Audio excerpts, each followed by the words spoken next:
Power sharing ವಿಚಾರದ ಬಗ್ಗೆ ಮೈಸೂರಿನಲ್ಲಿ ಮಾತನಾಡಿದ ಎಂಎಲ್ಸಿ ವಿಶ್ವನಾಥ್, ದಿನ ಬೆಳಗಾದ್ರೆ ಪವರ್ ಶೇರಿಂಗ್ ಚರ್ಚೆ ನಡೀತಾ ಇದೆ. ಇದರಿಂದಾಗಿ ರಾಜ್ಯದಲ್ಲಿ ಯಾವುದೇ ಅಭಿವೃದ್ಧಿ ಕಾರ್ಯಗಳು ಆಗ್ತಾ ಇಲ್ಲ. ಈ ವಿಚಾರದಲ್ಲಿ ಮಲ್ಲಿಕಾರ್ಜುನ ಖರ್ಗೆ ಮಧ್ಯ ಪ್ರವೇಶ ಮಾಡಬೇಕು. ಡಿಕೆ ಶಿವಕುಮಾರ್ಗೆ ಸಿಎಂ ಸ್ಥಾನ ನೀಡಬೇಕು.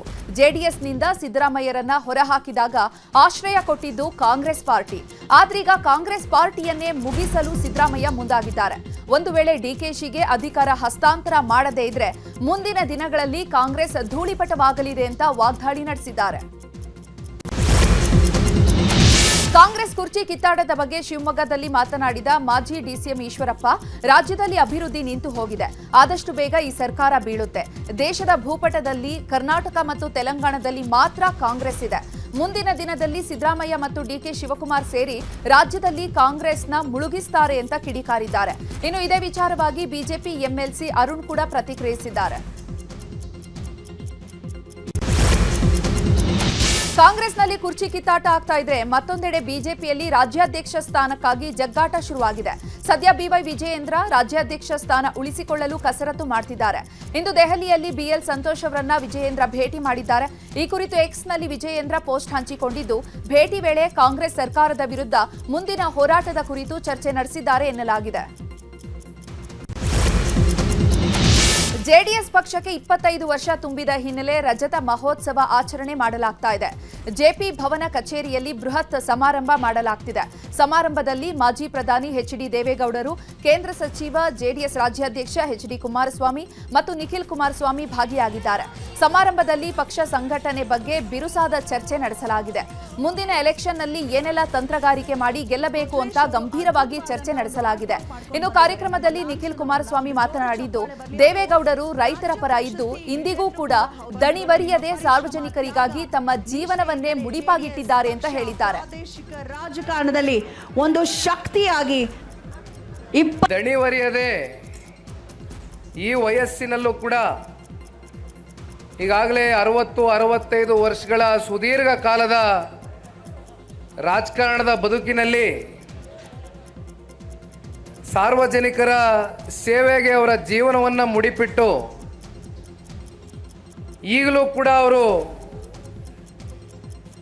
ಅವರಿಟ್ಟಿರ್ತಕ್ಕಂಥ ಒಂದು ಹೆಜ್ಜೆಯನ್ನು ವಾಪಸ್ಸು ಹಿಂದಿಡಿದಿರ ರಾಜ್ಯದ ಹಾಗೂ ದೇಶದ ಸಮಗ್ರ ಅಭಿವೃದ್ಧಿಯ ದೃಷ್ಟಿಯಿಂದ ಚಿಂತನೆಯನ್ನು ಮಾಡ್ತಾ ಇರ್ತಕ್ಕಂಥ, ಅದರಲ್ಲೂ ವಿಶೇಷವಾಗಿ ರೈತರ ಪರವಾಗಿ ಸದಾಕಾಲ ಹೋರಾಟವನ್ನು ಮಾಡುತ್ತಾ, ಹೋರಾಟ ಅಂತಕ್ಕಂಥದ್ದು ಕೇವಲ ಮೇಲ್ನೋಟಕ್ಕೆ ಆಗಿರಬಾರ್ದು. ಆ ಹೋರಾಟವನ್ನು ಯಾವತ್ತಿಗೂ ಕೂಡ ಒಂದು ತಾರ್ಕಿಕ ಅಂತ್ಯಕ್ಕೆ ತಗೊಂಡು ಹೋಗಬೇಕು ಅಂತಕ್ಕಂಥ ಒಂದು ಸಂಕಲ್ಪದೊಂದಿಗೆ ಸನ್ಮಾನ್ಯ ದೇವೇಗೌಡರು ಸಾಹೇಬರು ಒಬ್ಬ ರೈತಪರ ಹೋರಾಟಗಾರರಾಗಿ, ರೈತಪರ ಚಿಂತಕರಾಗಿ ಬಹುಶಃ ಈ ದೇಶದ ಇತಿಹಾಸದಲ್ಲಿ ಹಾಗೂ ನಮ್ಮ ಕರ್ನಾಟಕ ರಾಜ್ಯದ ಇತಿಹಾಸದಲ್ಲಿ ಇಂಥ ಒಂದು ವ್ಯಕ್ತಿತ್ವ ಬಹುಶಃ ನಾವು ಹಿಂದೆ ನೋಡಿಲ್ಲ, ಮುಂದೆ ನೋಡಲಿಕ್ಕೂ ಕೂಡ ಸಾಧ್ಯ ಇಲ್ಲ ಅಂತಕ್ಕಂಥದ್ದು ಇದು ರಾಜ್ಯದ. ಇನ್ನು ಕೇಂದ್ರ ಸಚಿವ ಎಚ್ಡಿ ಕುಮಾರಸ್ವಾಮಿ ಮಾತನಾಡಿದ್ದು, 2 ಬಾರಿ ಸಿಎಂ ಆಗಿದ್ದು ಸಂಪೂರ್ಣ ಬಹುಮತದ ಸರ್ಕಾರ ಅಲ್ಲ. ಬಿಜೆಪಿ ಕಾಂಗ್ರೆಸ್ ಜೊತೆ ಸೇರಿ ಅಧಿಕಾರ ಮಾಡಿದ್ದು 20 ತಿಂಗಳ ಅವಧಿಯಲ್ಲಿ ಕಾಲೇಜು, ಆಸ್ಪತ್ರೆ ಕಟ್ಟಿದ್ದೇವೆ. ಲಾಟ್ರಿ, ಸರಾಯಿ ನಿಷೇಧ ಮಾಡಿದಾಗ ಯಾವ ರೀತಿ ನನ್ನ ಮೇಲೆ ಒತ್ತಡ ಹಾಕಿದ್ರು, ಇದಕ್ಕೆ ನನಗೆ ಶಿಕ್ಷೆ ಕೊಡ್ತೀರಾ? ಸಾಲ ಮನ್ನಾ ಮಾಡಿದೆ. ಪ್ರತಿ ವಿಧಾನಸಭಾ ಕ್ಷೇತ್ರಕ್ಕೆ 500ರಿಂದ 1,000 ಕೋಟಿಯನ್ನ ಕೊಟ್ಟೆ. ದೇವೇಗೌಡರ ವಿರುದ್ಧ ತೀರ್ಮಾನ ತೆಗೆದುಕೊಂಡಿದ್ದೆ ಅಂದಿದ್ದಾರೆ. ಇದೇ ವೇಳೆ ಸರ್ಕಾರದ ವಿರುದ್ಧ ವಾಗ್ದಾಳಿ ನಡೆಸಿದ್ದಾರೆ. ಮುಂದಿನ ದಿನಗಳಲ್ಲಿ ಈ ಒಂದು ಪಕ್ಷದ ಸಂಘಟನೆ ಕೇವಲ 8 ಜಿಲ್ಲೆಗೆ ಸೀಮಿತವಾಗಬಾರದು. ರಾಜ್ಯದ 31 ಜಿಲ್ಲೆಗಳಲ್ಲಿ ಈ ಪಕ್ಷದ ಸಂಘಟನೆಗೆ ತಮ್ಮೆಲ್ಲರ ಒಂದು ಶ್ರಮದ ಅವಶ್ಯಕತೆ ಏನಿದೆ, ಇದರ ಒಂದು ಉದ್ದೇಶ ಜನತಾದಳವನ್ನು ಅಧಿಕಾರಕ್ಕೆ ತರಬೇಕು ಅನ್ನೋದಕ್ಕಿಂತ ಪ್ರಮುಖವಾಗಿ ಇವತ್ತಿನ ರಾಜ್ಯದ ರಾಜಕಾರಣ ಯಾವ ರೀತಿಯಲ್ಲಿ ನಡೀತಾ ಇದೆ, ಶೋಷಿತ ವರ್ಗದ ಕುಟುಂಬಗಳು ಯಾವ ರೀತಿ ಇದ್ದಾವೆ. ಸಿದ್ದರಾಮಯ್ಯವರು 7 ವರ್ಷ ಮುಖ್ಯಮಂತ್ರಿ, ಮತ್ತೆ 2 ಬಾರಿ ಉಪಮುಖ್ಯಮಂತ್ರಿಯಾಗಿ 5 ವರ್ಷ 1 ಬಾರಿ, ಅಲ್ಲಿಂದ 16 ಬಜೆಟ್ ಇತ್ಕೊಳ್ಳಿ. 7 ವರ್ಷ ಮುಖ್ಯಮಂತ್ರಿ, 7 ವರ್ಷ 7 ಉಪಮುಖ್ಯಮಂತ್ರಿ, ಈಗ 7 ಆಗೋಯ್ತು. ಈಗ ಆಮೇಲೆ ವಿರೋಧ ಪಕ್ಷದ ನಾಯಕರು ಬಹುಶಃ ಸುಮಾರು 25-30 ವರ್ಷ ಅಧಿಕಾರದಲ್ಲೇ ಇದ್ದಾರೆ. ಏನಪ್ಪ ಕೊಟ್ಟಿದ್ದು ನೋಡಿದಿರ. ಕ್ರೈಮ್ ಸುದ್ದಿಗಳನ್ನ ನೋಡೋಣ. ಬೆಂಗಳೂರಲ್ಲಿ 7.11 ಕೋಟಿ ರಾಬರಿ ಪ್ರಕರಣಕ್ಕೆ ಸಂಬಂಧಪಟ್ಟಂತೆ ಮತ್ತೆ 3 ಆರೋಪಿಗಳ ಬಂಧನ ಮಾಡಲಾಗಿದೆ. ಹೈದರಾಬಾದ್ನಲ್ಲಿ 3 ಆರೋಪಿಗಳ ಬಂಧನ ಮಾಡಲಾಗಿದೆ. ಹೈದರಾಬಾದ್ ಲಾಡ್ಜ್ನಲ್ಲಿ ತಲೆಮರೆಸಿಕೊಂಡಿದ್ದ ಆರೋಪಿಗಳನ್ನು ಅರೆಸ್ಟ್ ಮಾಡಿ ಆರೋಪಿಗಳಿಂದ 70 ಲಕ್ಷ ಹಣ ರಿಕವರಿ ಮಾಡಿದ್ದಾರೆ. ಈ ಮೊದಲು 5.76 ಕೋಟಿ ವಶಕ್ಕೆ ಪಡೆದಿದ್ರು. ಇದುವರೆಗೂ ಪ್ರಕರಣದಲ್ಲಿ 6.45 ಕೋಟಿ ಹಣವನ್ನು ಜಪ್ತಿ ಮಾಡಲಾಗಿದೆ. ಒಟ್ಟಾರೆ 6 ಜನರನ್ನ ಬಂಧನ ಮಾಡಿದಂತಾಗಿದೆ.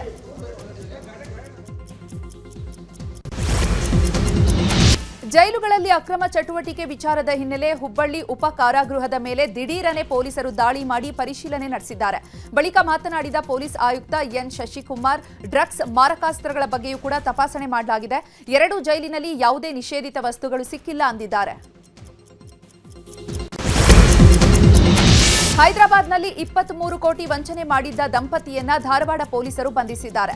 ಧಾರವಾಡ ಗ್ರಾಮೀಣ ಠಾಣೆ ಪೊಲೀಸರ ಕಾರ್ಯಾಚರಣೆಯನ್ನು ನಡೆಸಿ ಧಾರವಾಡ ಬೈಪಾಸ್ನಲ್ಲಿ ಆರೋಪಿಗಳನ್ನು ಬಂಧಿಸಿದ್ದು ಹೈದರಾಬಾದ್ ಪೊಲೀಸರಿಗೆ ಹಸ್ತಾಂತರ ಮಾಡಿದ್ದಾರೆ. ಸ್ಪೆಷಲ್ ಕ್ಲಾಸ್ ನೆಪದಲ್ಲಿ ಶಿಕ್ಷಕನಿಂದ ವಿದ್ಯಾರ್ಥಿನಿಗೆ ಲೈಂಗಿಕ ಕಿರುಕುಳ ನೀಡಿದ್ದಾರೆ ಎನ್ನುವಂತಹ ಆರೋಪ ಕೇಳಿಬಂದಿದೆ. ರಾಣೆಬೆನ್ನೂರು ಶಹರ ಪೊಲೀಸ್ ಠಾಣೆಯಲ್ಲಿ ಪೋಕ್ಸೋ ಪ್ರಕರಣ ದಾಖಲಾಗಿದೆ. 8ನೇ ತರಗತಿ ವಿದ್ಯಾರ್ಥಿನಿಗೆ ಶಿವಪ್ಪ ಎನ್ನುವವರು ಲೈಂಗಿಕ ಕಿರುಕುಳ ನೀಡಿದ್ದಾರಂತೆ. ರಾಜ್ಯದ ಸುದ್ದಿಗಳನ್ನು ನೋಡೋಣ. ನವೆಂಬರ್ 28ರಂದು ಪ್ರಧಾನಿ ನರೇಂದ್ರ ಮೋದಿ ಉಡುಪಿಗೆ ಬರಲಿದ್ದಾರೆ. ಪ್ರಧಾನಿ ಮೋದಿ ಆಗಮನದ ಹಿನ್ನೆಲೆ ಸೋಮವಾರ ಎಸ್ಪಿಜಿ ಅಧಿಕಾರಿಗಳು ಭೇಟಿಯನ್ನ ನೀಡಿ ಪರಿಶೀಲನೆಯನ್ನು ನಡೆಸಲಿದ್ದಾರೆ. ನವೆಂಬರ್ 28 ಬೆಳಿಗ್ಗೆ 8 ಗಂಟೆಗೆ ದೆಹಲಿಯಿಂದ ಹೊರಡಲಿರುವಂತಹ ಪ್ರಧಾನಿ ಮೋದಿ ವಿಶೇಷ ವಿಮಾನದ ಮೂಲಕ ಮಂಗಳೂರು ವಿಮಾನ ನಿಲ್ದಾಣಕ್ಕೆ ಆಗಮಿಸಲಿದ್ದಾರೆ. ಧಾರವಾಡದಲ್ಲಿ ನಿನ್ನೆ 4 ಜನ ಆತ್ಮಹತ್ಯೆ ಮಾಡಿಕೊಂಡ ಕುಟುಂಬಕ್ಕೆ ಸಾಂತ್ವನ ಹೇಳಿದ್ದಾರೆ ಸಚಿವ ಸಂತೋಷ್ ಲಾಡ್. ಧಾರವಾಡ ಜಿಲ್ಲಾ ಉಸ್ತುವಾರಿ ಸಚಿವರು ಆಗಿರುವಂತಹ ಸಂತೋಷ್ ಲಾಡ್ ಚಿಕ್ಕಮಲ್ಲಿಗವಾಡ ಗ್ರಾಮದ ಕುಟುಂಬಸ್ಥರಿಗೆ ಸಾಂತ್ವನ ಹೇಳಿದ್ದಾರೆ. ಜಿಲ್ಲಾಸ್ಪತ್ರೆಗೆ ಭೇಟಿ ನೀಡಿ ಕುಟುಂಬಸ್ಥರಿಗೆ ಧೈರ್ಯ ತುಂಬಿದ್ದಾರೆ. 10 ಲಕ್ಷ ಮೆಟ್ರಿಕ್ ಟನ್ ಮೆಕ್ಕೆಜೋಳ ಖರೀದಿಸುವುದಾಗಿ ಸಿಎಂ ಹೇಳಿಕೆಯ ಬೆನ್ನಲ್ಲೇ ರೈತರು ಬೆಳೆದ ಎಲ್ಲಾ ಮೆಕ್ಕೆಜೋಳ ಖರೀದಿಸುವಂತೆ ಆಗ್ರಹಿಸಿ ನವೆಂಬರ್ 25ರಂದು ಪ್ರತಿಭಟನೆಗೆ ಕರೆ ನೀಡಿದ್ದಾರೆ. ಸೆಂಟ್ರಲ್ ಜೈಲಿನಲ್ಲಿ ನಟ ದರ್ಶನ್ ಅಂಡ್ ಗ್ಯಾಂಗ್ಗೆ ಬೆಡ್ಶೀಟ್ ಭಾಗ್ಯ ಸಿಕ್ಕಿದೆ. ಚಳಿಗೆ ಬೆಡ್ಶೀಟ್ ಇಲ್ಲದೆ ನಿದ್ದೆ ಬರ್ತಿಲ್ಲ ಅಂತ ಜಡ್ಜ್ ಮುಂದೆ ನಟ ದರ್ಶನ್ ಮತ್ತು ನಾಗರಾಜ್ ಮನವಿ ಮಾಡಿದ್ರು. ಅದರಂತೆ ಇಂದು ಮನೆಯಿಂದ ಬಂದಂತಹ ಬೆಡ್ಶೀಟ್ಗಳನ್ನು ಜೈಲಾಧಿಕಾರಿಗಳು ದರ್ಶನ್ಗೆ ನೀಡಿದ್ದಾರೆ. ದರ್ಶನ್ ಜೊತೆ ಉಳಿದ ಆರೋಪಿಗಳಿಗೂ ಕೂಡ ಬೆಡ್ಶೀಟ್ ನೀಡಲಾಗಿದೆ. ಗೂಡ್ಸ್ ಟೆಂಪೋದಲ್ಲಿ ಕಬ್ಬಿಣದ ರಾಡ್ ಸಾಗಾಟ ಮಾಡುವ ವೇಳೆ ಕಬ್ಬಿಣದ ರಾಡ್ಗಳು ಜಾರಿ ಬಿದ್ದಿರುವಂತಹ ಘಟನೆ ದಕ್ಷಿಣ ಕನ್ನಡ ಜಿಲ್ಲೆಯ ಬಂಟ್ವಾಳ ತಾಲೂಕಿನ ಬೋಳಂತೂರಿನಲ್ಲಿ ನಡೆದಿದೆ. ಹಿಂದೆ ಬರ್ತಾ ಇದ್ದ ಕಾರಿನ ಪಕ್ಕದಲ್ಲೇ ರಾಡ್ಗಳು ಬಿದ್ದಿವೆ. ಸ್ವಲ್ಪದರಲ್ಲೇ ಭಾರೀ ಅನಾಹುತ ತಪ್ಪಿದೆ. ಸಾಮರ್ಥ್ಯ ಮತ್ತು ವಾಹನದ ಗಾತ್ರಕ್ಕಿಂತ ಹೆಚ್ಚಿನ ಪ್ರಮಾಣದ ಲೋಡ್ ಹಾಕಿದ ಹಿನ್ನೆಲೆ ಈ ಅವಘಡ ಸಂಭವಿಸಿದೆ. ದೇಶದ ಸುದ್ದಿಗಳನ್ನು ನೋಡೋಣ. ರಾಷ್ಟ್ರ ರಾಜಧಾನಿ ದೆಹಲಿಯಲ್ಲಿ ದಿನದಿಂದ ದಿನಕ್ಕೆ ವಾಯು ಗುಣಮಟ್ಟ ಕಳಪೆ ಆಗ್ತಾ ಇದೆ. ಈ ಹಿನ್ನೆಲೆ ದೆಹಲಿಗೆ ವಿಷಕಾರಿ ಗಾಳಿಯಿಂದ ಸದ್ಯಕ್ಕೆ ಮುಕ್ತಿ ಸಿಗುವ ಲಕ್ಷಣ ಇಲ್ಲ ಅಂತ ಕೇಂದ್ರ ಮಾಲಿನ್ಯ ನಿಯಂತ್ರಣ ಮಂಡಳಿ ತಿಳಿಸಿದೆ. ಹೀಗಾಗಿ ಖಾಸಗಿ ಸರ್ಕಾರಿ ನೌಕರರಿಗೆ ವರ್ಕ್ ಫ್ರಂ ಹೋಮ್ ಘೋಷಣೆ ಮಾಡಲಾಗಿದೆ. ದೆಹಲಿ ಬಾಂಬ್ ಸ್ಫೋಟ ಪ್ರಕರಣಕ್ಕೆ ಸಂಬಂಧಪಟ್ಟಂತೆ ಅಲ್ ಫಲಾ ವಿಶ್ವವಿದ್ಯಾಲಯದ ಮೇಲೆ ತನಿಖೆ ಮುಂದುವರೆದಿದೆ. ಸದ್ಯ ಈ ವಿಶ್ವವಿದ್ಯಾಲಯದಲ್ಲಿ ಎಂಬಿಬಿಎಸ್ ಓದ್ತಾ ಇರುವ 50 ವಿದ್ಯಾರ್ಥಿಗಳ ಪೋಷಕರು ಒಗ್ಗೂಡಿ ಪ್ರತಿಭಟನೆಗೆ ಮುಂದಾಗಿದ್ದಾರೆ. ಇನ್ನು 900 ವಿದ್ಯಾರ್ಥಿಗಳ ಭವಿಷ್ಯದ ಬಗ್ಗೆ ಕಳವಳ ವ್ಯಕ್ತಪಡಿಸಿ ವಿಶ್ವವಿದ್ಯಾನಿಲಯಕ್ಕೆ ಭೇಟಿ ನೀಡೋ ಬಗ್ಗೆ ಪೋಷಕರು ಚರ್ಚಿಸುತ್ತಿದ್ದಾರೆ. ಆಸ್ಪತ್ರೆಯಲ್ಲಿ ಬೆಡ್ ಮೇಲೆ ಇದ್ದಂತಹ ವಧುಗೆ ವರ ತಾಳಿ ಕಟ್ಟಿರುವಂತಹ ಘಟನೆಯೊಂದು ನಡೆದಿದೆ. ಬ್ಯೂಟಿ ಪಾರ್ಲರ್ಗೆ ತೆರಳಿ ವಾಪಸ್ ಬರ್ತಾ ಇದ್ದ ಮಹಿಳೆ ಅಪಘಾತದಲ್ಲಿ ಗಂಭೀರವಾಗಿ ಗಾಯಗೊಂಡಿದ್ರು.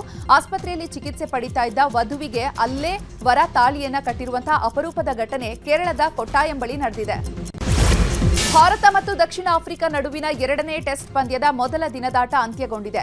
ಗುವಾಹಟಿಯ ಬರ್ಸಾಪಾರ ಸ್ಟೇಡಿಯಂನಲ್ಲಿ ಟಾಸ್ ಗೆದ್ದು ಮೊದಲು ಬ್ಯಾಟಿಂಗ್ ಮಾಡಿದ ದಕ್ಷಿಣ ಆಫ್ರಿಕಾಗೆ ಉತ್ತಮ ಆರಂಭ ಸಿಕ್ಕಿದ್ದು ದಿನದ ಅಂತ್ಯಕ್ಕೆ 247 ರನ್ ಗಳಿಸಿದ್ದು 6 ವಿಕೆಟ್ ಕಳೆದುಕೊಂಡಿದೆ.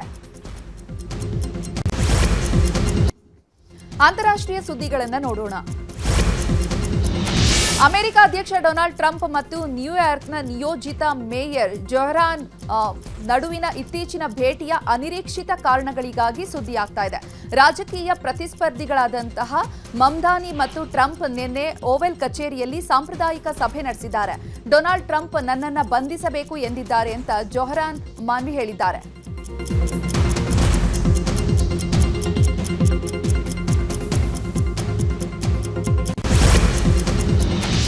ದುಬೈ ಏರ್ ಶೋನಲ್ಲಿ ತೇಜಸ್ ಫೈಟರ್ ಜೆಟ್ ಪತನದ ಕೊನೆಯ ಕ್ಷಣದ ಭಯಾನಕ ವಿಡಿಯೋವೊಂದು ವೈರಲ್ ಆಗಿದೆ.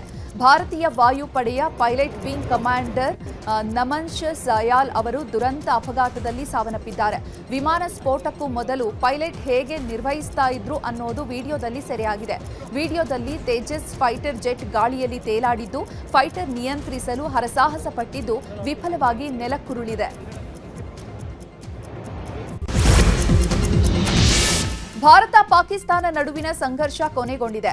ಆದರೆ ಚೀನಾ ಯುದ್ಧ ಸಾಮಗ್ರಿ ಪರಿಶೀಲನೆಗೆ ಯುದ್ಧ ಆಯಿತು ಎಂದಿದ್ದಾರೆ ಡೊನಾಲ್ಡ್ ಟ್ರಂಪ್.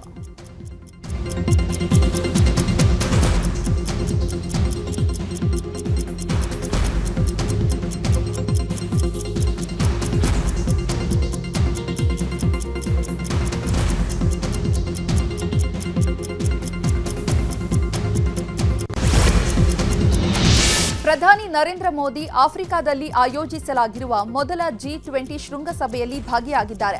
3 ದಿನಗಳ ಕಾಲ ಶೃಂಗಸಭೆ ನಡೆಯಲಿದ್ದು ಹಲವು ನಾಯಕರನ್ನ ಭೇಟಿ ಮಾಡಿದ್ದು ಚರ್ಚೆ ನಡೆಸಿದ್ದಾರೆ.